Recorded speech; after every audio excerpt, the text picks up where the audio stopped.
people that are in the building here that, we've been reached out to by the governor, by Senator Murray, by Congressperson Schreier, and then the local Congress people are in session right now, so I haven't had a chance to talk to Dent or Warnick or Ibarra yet, but I will be reaching out to all of them.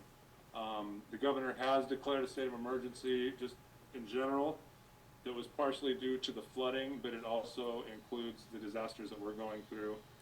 Now, as has been learned by Jeff Adams and was explained to Councilperson Cook, it's more of a structural kind of destruction that they want to pay for, snow removal. They don't consider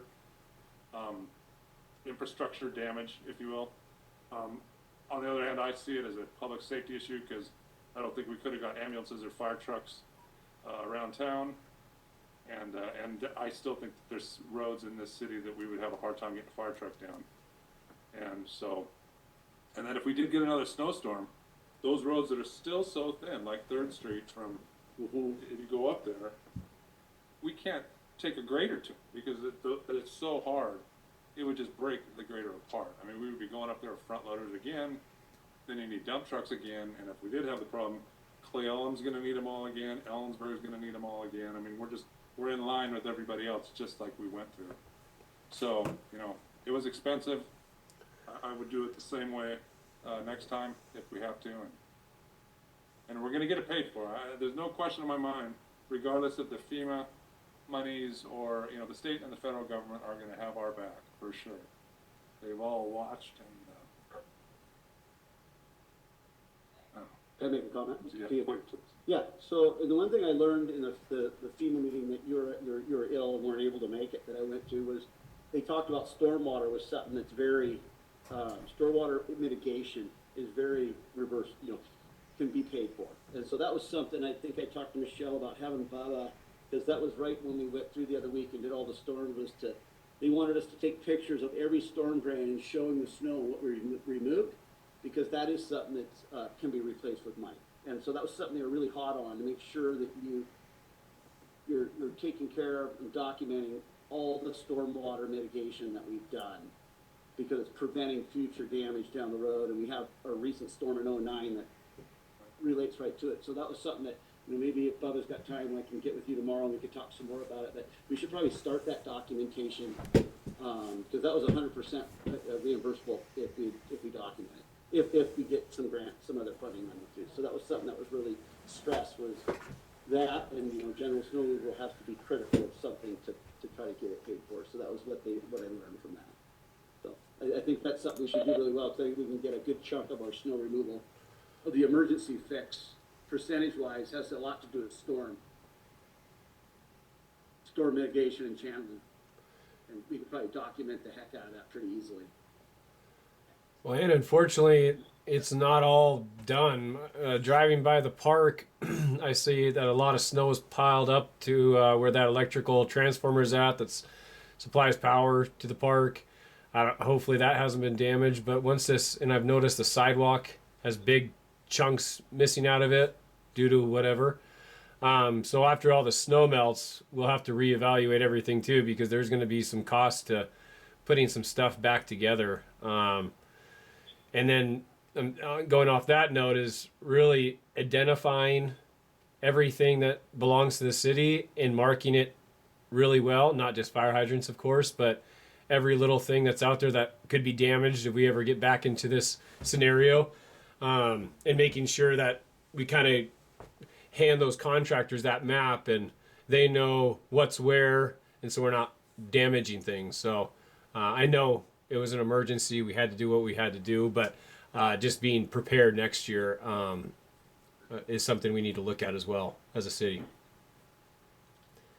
Good. Bubba wants to comment. Yeah, we pretty much had all of our stuff marked.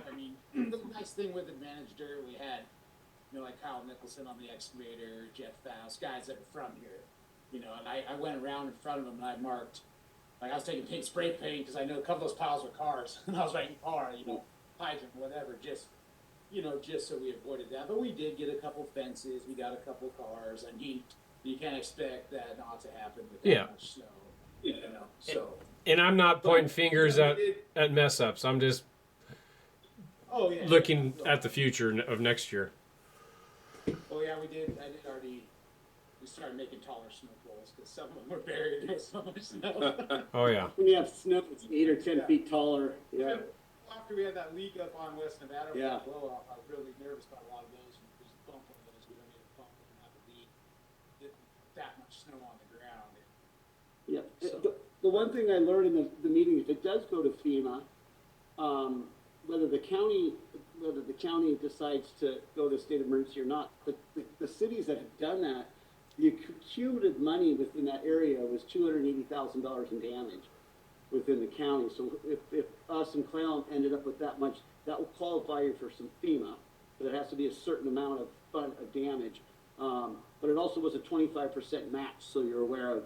So that's the other aspect of FEMA money, right? And then we don't see it for 2 or 3 years. So, The emergency group and, Yep. and search and rescue felt that the minimum is gonna be met if it's not been. yeah, I think they feel we probably Right, we'll probably meet the damage part within the county without even the county claiming to be. right, without the storm. That's right. And so that was the key. It's not that high of a number when you think about it, and I think we'll be surprised as things thaw out in spring of where we actually are. You know, Oh, you know what, I don't know why I didn't before, but I could forward that email that was sent to Councilmember Cook from our emergency, what is it, Hasakawa, is that? Yeah, Is that right? Darren, yeah, that's who we met with. He relayed it out Yeah. very well. Yeah. Explained it perfectly.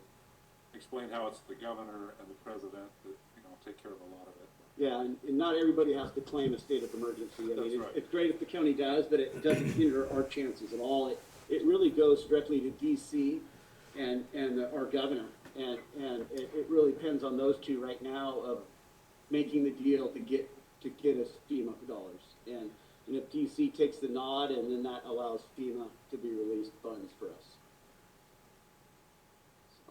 There'll be more talking about this, and feel free to reach out, council, to staff and myself, and we can keep answering questions. And we're going to continue to reach out to the legislators and the governor as needed, and we'll get there.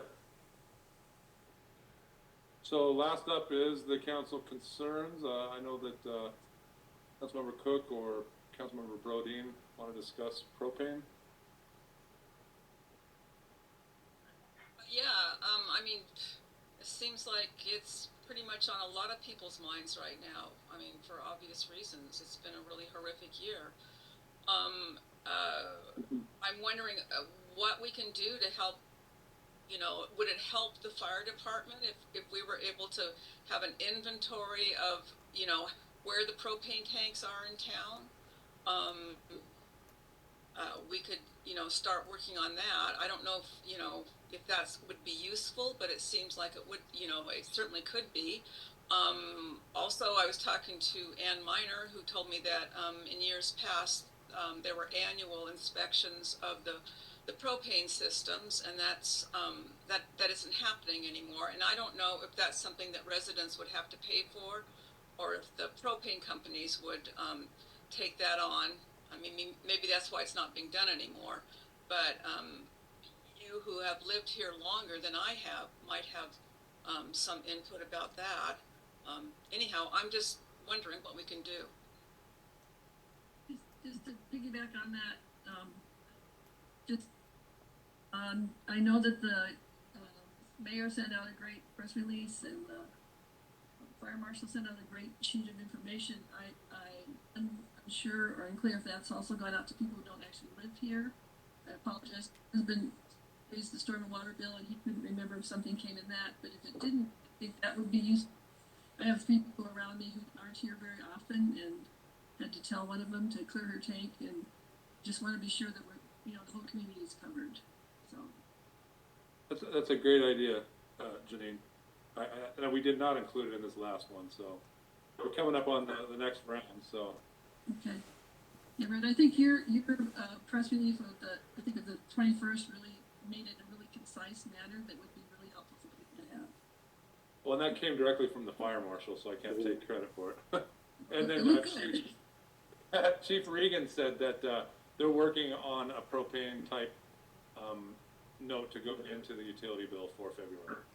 Thank you. Yeah, and I mean, one thing is, I know like AmeriGas, I just had AmeriGas on a tank last year that I thought had a leak, and they will come and do a safety check at any time you call, free of if you're a customer. So, I mean, I recommend that everybody as a propane company, is you call them and you have them come out and do a safety check, and, you know, you should put a flag or a pole for dead of winter so you know where your tank's at, which would be something great for the fire department. But, they did a leak test right off the bat, and, I didn't have a leak. It was just inadequate system leak, which wasn't actually a dangerous leak. It was something burning way too much propane. So, but they do it free of charge. I'd say we put out recommendations that everybody gets a check off with their, you know, their propane companies. And I think we all should probably identify where tanks are by using something similar to what the fire hydrants are.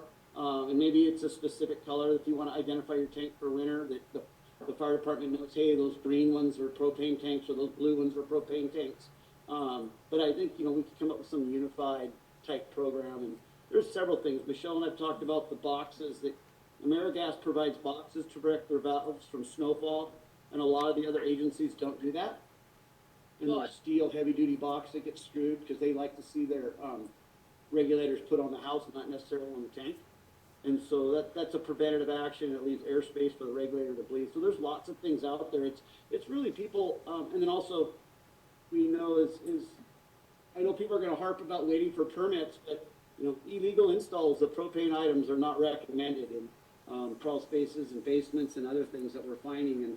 And there's no doubt about it that there's going to be some illegal installs in this town, and those are probably the most risky things that our first responders have to deal with. And so I think we need to stay strict with our permitting and coding. And you know, if you see a neighbor installing something like that, you know, be upfront and ask if they have a permit and talk about the safety and how the neighbors could be affected. And this is why we have permits for it.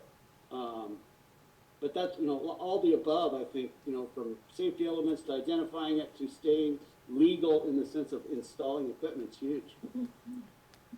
And Like they, their idea, they make Jeff. two. Oops, sorry. Go ahead, Janine.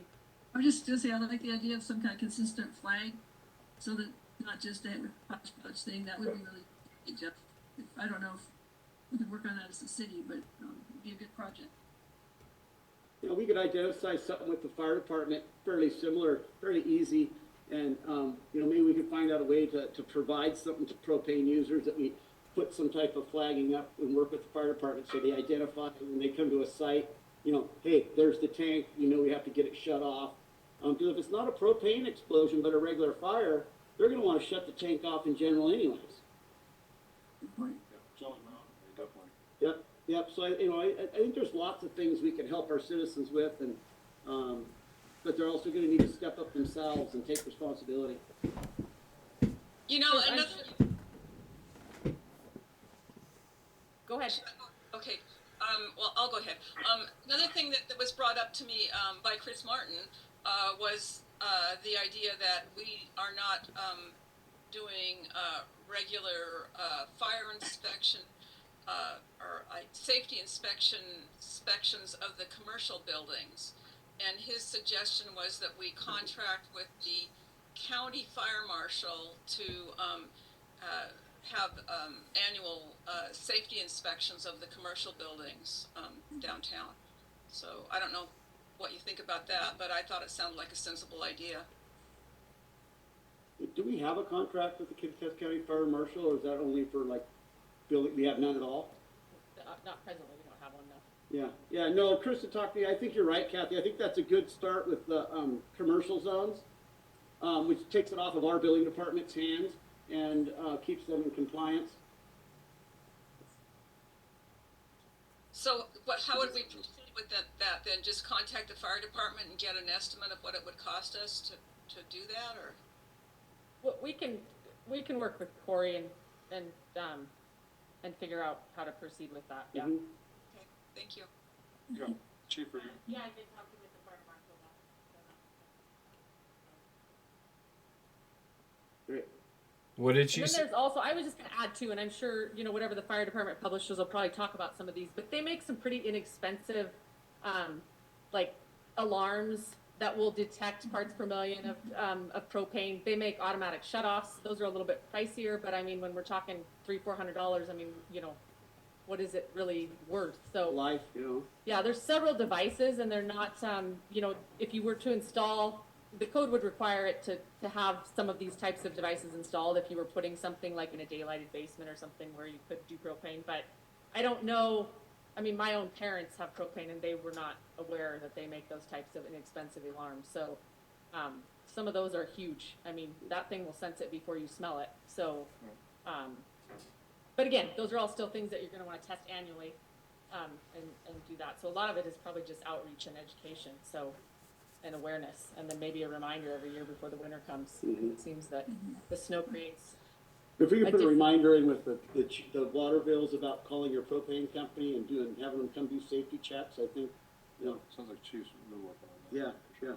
And get everybody that has a tank have, you know, whether it's AmeriGas, A1, Mid-Valley, Mid-State, whoever, but request you do a safety check, and maybe it's something that we hand off to the fire department that says, yep, I've had mine for the last 2 years, or whatever, however often we think we need to do so. So I had a question. Has there been an investigation, or do we know what the specific causes were of the 2 explosions in town, or is that something ongoing? Yeah. Do you know, because I've had a lot of questions about, you know, folks speculating about what it was. And of course, do you think, you know, is it like months away or something? We can't hear Chief Reagan. I'm sorry if you're responding. Could you? Oh, we don't know what, they're still investigating on the explosion, so we don't know what caused them yet. Yeah, So, it could be a month before Okay. Is that the fire marshal that's doing that? Yeah, okay. Okay, thank you. Thank you, Chief. Thank you. we'll get you mic'd up next time. You can just sit over here. That would make Council, sense. concerns? Hey, I have one thing that I probably should be aware of, and that is a couple community members reached out about the line of trees along 903 along the Clallam West, the new development there, and I'm going to share a picture, I think, if I can.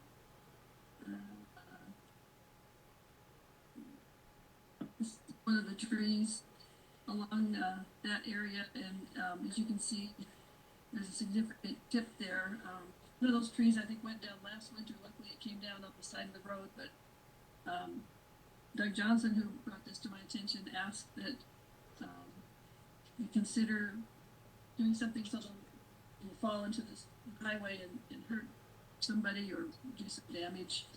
I actually reached out to Commissioner O'Shadish and as per his request, and just make her aware. So there's been some communication with the city of Clallam. This I'm happy to share with people. So I just want you guys to be aware of that I've had that conversation, and see if you have any thoughts about this yourself. Can we send that to the city of Clallam and their public works? I think it has been sent. Yes, I'll be Okay. sure. There's a lot of different people involved. There's a 12-foot right of way there that was required, and the trees were required. The concern is perhaps there wasn't enough depth of trees to keep them Oh you yeah. know, from supporting each other. Some thoughts? Well, you know, speaking to one of the foresters that we've used, you know, anytime you cut a bunch of trees down that grew up together, everything that's left is going to be much weakened, and they're used to, you know, having windbreak, having their roots locked together. So I think all the way along from the dump, all the way to, you know, into Clallam, every one of those trees that's in that standing line is at risk of falling over. And eventually, most of them probably will. I think just this last year, just by the dump, I think 4 of them went over Yep. in one of the fall windstorms. And all those houses, they have their little fences and stuff right next to it. It's just one by one, they're going to go over. So, no, you're right. It's the city of Clallam and the county and the state that are, but we certainly can. They know. I'm sure they better if they don't. Well, I second that. You know, I've been involved with saving buffers that are 200 feet wide, but still along the edges. Yeah. The trees, you know, something that narrow, the odds of saving those trees is Oh, remote. I'm not even sure what they were thinking, to be honest. I mean, is Yeah. it aesthetic? that there's still a line of trees there. It was Like probably fence. part of the negotiation of their development, the development and this community feedback, and Yeah. it was, can you leave a buffer, and so that's the buffer they left, and Right. nobody thinks about the longevity of what they've done and the consequences of the bigger forest being gone. Might it be appropriate for me to also share that the council, the Roslyn Council concurs that this is a problem? I don't know if we need a motion for that or. Let's leave it, it's City of Cleolum. I mean, if you wanted to Okay. say something as an individual member of the city, I have no problem with that, and you are a council person and, I don't but I want to don't speak think on we need behalf to of do the anything council. official. Yeah, I don't think you need, they know what's You going know. on. Okay, well, I appreciate the discussion, and I think it's just good we're all aware of it. It sounds like we're very aware of it, so thank you very much. I'm not sure how to stop screen sharing now, but I'll It's do in my that. best. It's in that yellow toolbar that drops down. Oh, there, thank you. Yep. Oh, there I am. Have to pop it up. Thank you. Other Yep. concerns, council? We had COG meeting last week. There was a nice PowerPoint from Senator Murray's office about the federal government's infrastructure stuff coming down, and there are bazillions, so it's ready to be gobbled up. This time there are roads and bridges in this infrastructure plan, which usually doesn't happen. And so I'll loop Tom in on that and try to figure out where we can go with it. There's a whole bunch of stuff, clean water, trails, if you wanna do traffic mitigation, all kinds of stuff. So that's coming along, and Sorry about not getting to this. if we can get Senator Murray's office and all of us, behind this, we can get some money and COG behind it to say, oh, well, this is a good project going around. So I'd like to get these, like the TIP projects out there, make sure we get those sort of polished up, and I might be reaching out to planning or clerk and try to find some of that so we can submit that. Those types of Tom and I things. just had a discussion about that, about your guys' meeting, and we thought what we would do is CC Bubba, Michelle, and the engineer, and myself and Derek on Public Works, and we would have a quick half-hour, 45-minute meeting on what projects are ready, what projects are close, what projects need to have permit-type ready jobs, and then you guys would have something to take back to COG for those types of projects. And we thought we'd go to the source and sort of see where Public Works, the engineer, and Michelle, what they have lined up and what fits the categories, and we could sort of take 5 top projects and itemize them with what's ready, what's not, and where we're at, and then you guys can take those with COG and work on them. Yeah. Does that work? Yeah, definitely. I think, also, this is still just getting started and it's not 100% set from what I understand, reading the information.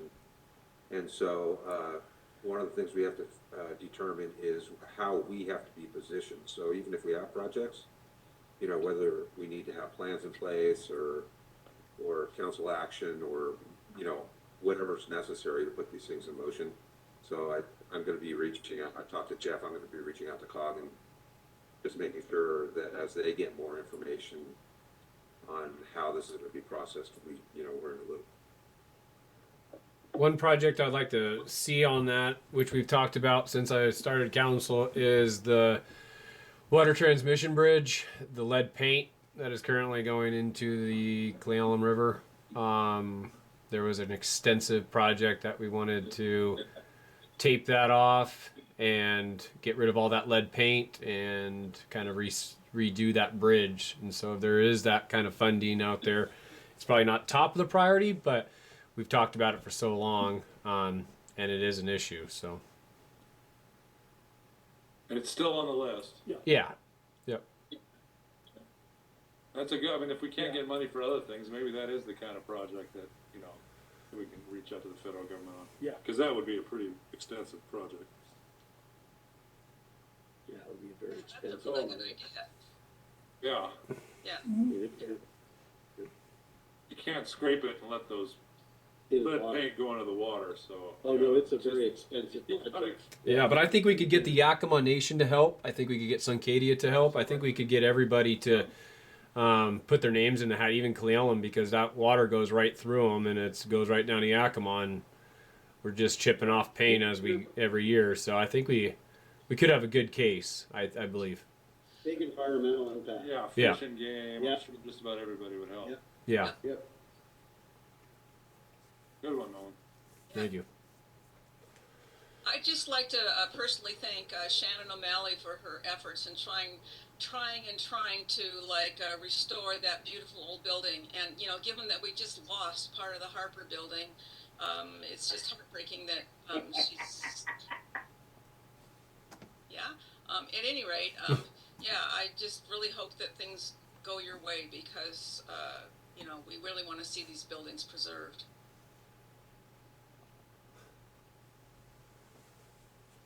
Don't know what the laughing was about, but yeah, I totally agree with you, Catherine. If there's something that we can do to help the O'Malleys, I can't make any decisions on that because I've been trying to help them with the parking lot across the street, but I would love whatever we can do as a city to get that old building restored would be awesome. So full support on helping our historical buildings come back to life, especially the dilapidated ones.